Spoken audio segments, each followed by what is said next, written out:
Alright guys, what's up? So this is Never Know God, and I just wanted to show you the the Emperor spike detector that I came up with about 3 years back that I've been using to catch spikes on the reef. This strategy is exclusively used for spikes only. It's called the Emperor spike detector. Here, for example, I've taken a buy entry on Boom 300 that I'm expecting to spike because my Emperor spike detector, my EST, told me here that I am in this zone, a spike zone, because it is got about 5 levels: level 5, level 20, level 50, 80, and 95. Right, as you can see, it just reached the zone, so I'm expecting a spike anytime soon. I'm actually also currently running in profit for Crash 300. I did take an entry based on this particular entry here, because when it reaches when it reaches level 95, it's assigned to buy, to sell. When for Boom it reaches level 5, it's assigned to buy. Right, so here for Crash, here on the 1 minute time frame, here it sold. Right, and so it's even the same here. Like, if you consider this, all these were possible entries that you would have taken, even this one here. So we've got 4 possible entries in the last, I don't know what time. Let me check the time.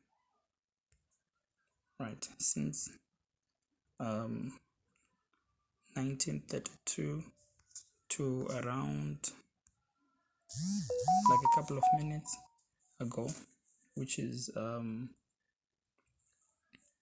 what, in the last 30 minutes, you've gotten at least 4 possible opportunities to enter. It's the same thing that, for example, if you look at for Boom here, it gave an opportunity for you to buy here on the spikes here. So yeah, let me draw it so that you see.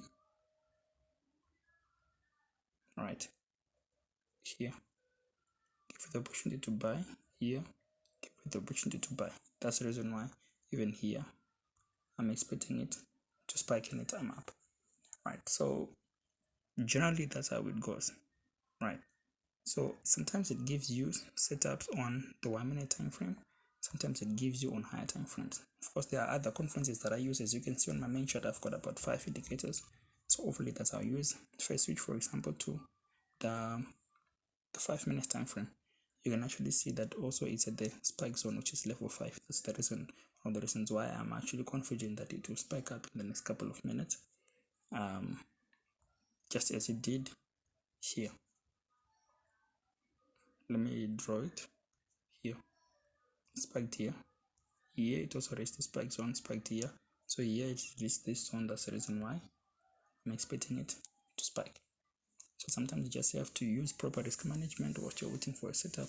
And the fun part about this particular strategy is that it's not affected. It's not affected by what? By zoom level. Right. For here, as an example, I've taken a trade on Crash 500. I'm actually waiting for my spike right now. Reason being, the ESD has told me that it's time to us to sell. Here it gave a short spike that I ate, then I exited. Here it has reached this zone. The next couple of minutes, I'm expecting this to actually spike here.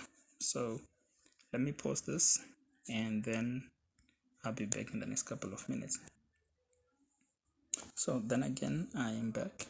I have added more positions here on Boom 300, and I'm still waiting for it to spike. As you can see, there's a small spike here. I'm still waiting. It will probably give a match. I added a couple of positions here. It will probably spike a bit more. And here on Crash 500, let's check. Oh, that's nice. Alright, on Crash 500, like I showed you before and after, here I was still waiting. I added one more position here, then it spiked down because of this. Right, so this indicator is nothing to do with zoom level. That means if you zoom in, if you zoom out, it still doesn't make a difference.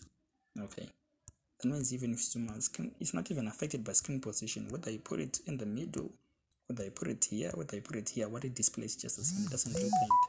Right, so one of the most important things here simply is to just use proper risk management, because even with higher time frames, for example the M15, It also gives you setups, like for example here it reached the spike zone, which was here.